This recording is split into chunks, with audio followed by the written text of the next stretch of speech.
লিচি ভোরবেলা এসে দেখছি দোকান পুরো ভাঙা, এইভাবে ভেঙে ফেলে রেখে দিয়েছে। ওই তো তৃণমূলের লোকেরা, কিছু দুষ্কৃতী লোক আছে, 6-7জন এসেছিলো, 6জন এসেছিলো। তার মধ্যে পঞ্চায়েত সদস্য অমল প্রামাণিকও ছিল, রাজু ঘোষ ছিল, রবিন ছিল, আরও কিছু ছেলে ছিল। সবার নাম আমি জানি না, মুখ চেনা কিন্তু নাম জানি না। এরা কল্যাণ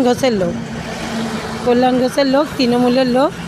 এরা আমাকে এইভাবে থ্রেট দিয়ে গেল, আর এ কথাও বলে গেল তুমি কিচ্ছু করতে পারবে না, যা পারো করবে বলে চলে গেল। সকালে এসে দেখলাম সত্যি দোকান ভেঙে এইভাবে ফেলে দিয়েছে।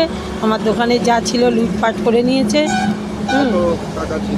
আমার 8,500 টাকা ছিল, এই সব কারিগররা খেয়েছিল, সেদিনেই দিয়েছে, সেদিন আমাদের দেওয়ার ব্যাপার ছিল। আমার নাম রেবা হাউস।